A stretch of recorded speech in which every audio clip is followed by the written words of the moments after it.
بەڕێز ئەنوەر حسێن بازگیر ڕۆژنامەوان لە باشووری کوردستانەوە کاگەنوەر زۆر بەخێر بێ زۆری لەوێ ڕامانگرتی داوای لێبوردن دەکەین بەخێر بێ. دوو ڕۆژە لێرەی لە چالاکیەکەی دوێنێش بەشدار بووی ڕێپێوانەکە لێرەش ئەمڕۆ لە کۆنفرانسەکە بەشداری وەک ڕۆژنامە نووسێک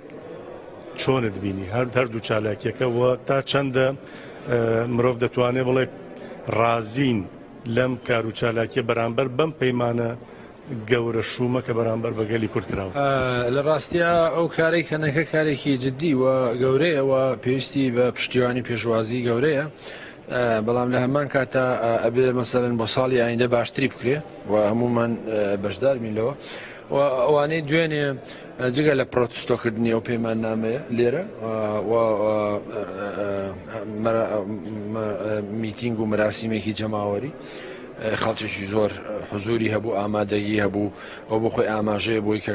کوردستانیان یانەوێت ئەو پلانە چەپەڵە یان ئەو گەلە کۆمیشن نێودەوڵەتیە چ لە ڕابردوو چ لە ئێستا پرۆتستۆ بکەن و ڕەتی بکەنەوە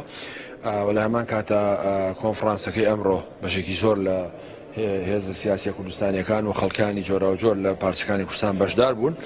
وەلانی کەم هەمومان لەسەر ئەوە ڕێک بووین کە ئەوە خیانەتە بەرامبەر گەلی کورد کراوە و ئەوە پلانێکی چەپەڵی نێودەوڵەتی بووە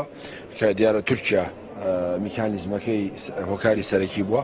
بەڵام لەگەڵەوە قسە و باس کرا کە چی بکرێ بۆ ساڵی داهاتوو و گرنگەکەی لەوەیە کە ساڵی داهاتوو چۆن بکرێ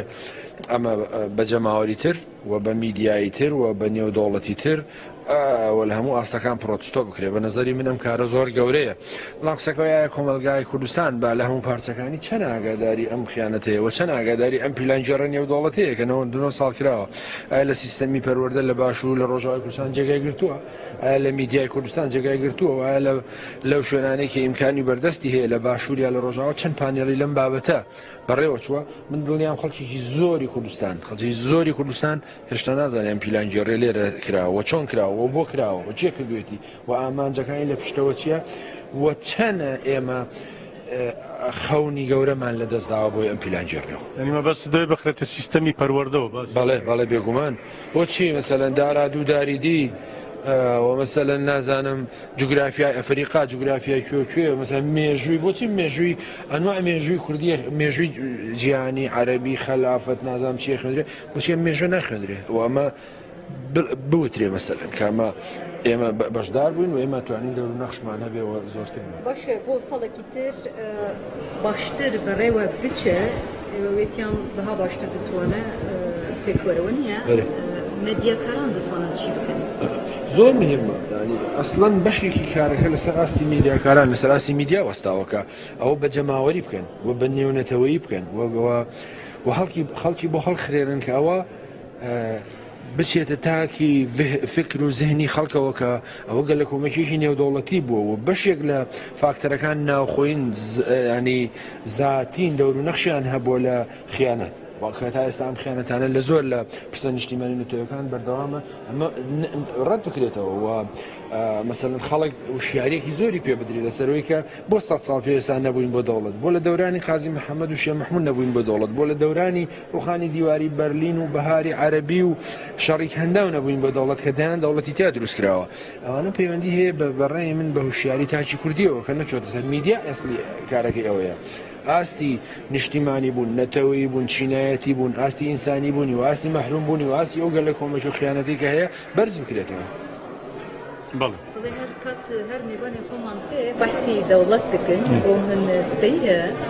یعنی ئێستا لە ڕۆژاوا سیستەمێکی دروست بووە بوا دەکەم نمونەی ئەوانژی لێرانە هێشتا ئێمە نەگرت هەر شت نەدە دەوڵەت بووینە کە ئەو ئازادی بۆ گەلێ خۆمان مرۆڤ دابین بکە لە ناو وێنێ لە ناو ئازادی لە ناو ئاشتی لە ناو بە یەکەوە ژیانی هەرپال ئەوانی گەرانتر بڕوا دەکەم ئەوێ پێش لە لۆزانین تر نەیگرن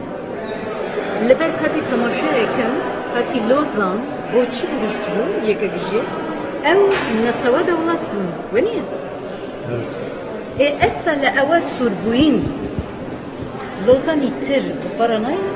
بەڵێ بەڵێ ئێمە ئەمڕۆ من لە قسە باسەکەش لێرە کە قسەم کراوە وت وتم ئایا مەسەن لۆزانێکی تر محتەمەلە ڕووبدا وەکو چۆن ئەگەری ئەنفالێکی تر و هەڵەبجەیەکی تر هەیە بێگومان ئەگە سەیری کۆی وێنەکە سەیری ڕەوشی سیاسی کوردستان بکەین بەو ناکۆچی و ململانێ و پارادۆکس و کێش و گرفتانی کە هێنە بۆ مەسەلەن ئەگەری دووبارە بوونەوەی ئەوە هەر ئێستا مەسەلەن چه ئەزمموی ڕۆژاوای کوردستان چه ئەزمموی باشووری کوردستان لە بەردەم مەترسیلێکە ڕۆژانەیە گەلە کۆمیشینی و دەوڵەتەیە و بەشێک لەم فاکتەرانە زاتین هێزە کوردەکان خۆیانن بن بە کێشە مەسەلەن لە ڕۆژهەڵاتی کوردستان هێزە سیاسیەکان یەکگرتوونین لە باشوور و لە ڕۆژاوا هەروە گیرفتێ و ناتوانانی کێتیشی نەتەوەی چێکەن و جێبەجێ بکەن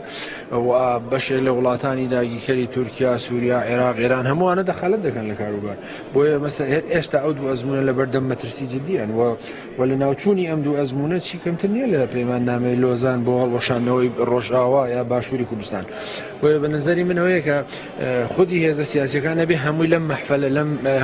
شوێنانە ئامادە بن قسەیان هەبێ قەی چیەکە مەسەلەن ئەگەر لەگەڵ ڕەنگ و بۆ ئیدۆلۆژیای کارکتەرەکانی هەڵسوڕێنەری ئێرەش نەگونجێ بەڵام خۆ مۆزوعەکە مۆزوعێکی نیشتیمانیە نەتەوەییە پێویستی بەیەکگرتووی هەیە ئاستەنگی وەدبینن باڵێ ئەمە چییە مەسەڵە کە نێری نێوانی ئیدۆلۆژی سیاسی کە جواز بە بەڵام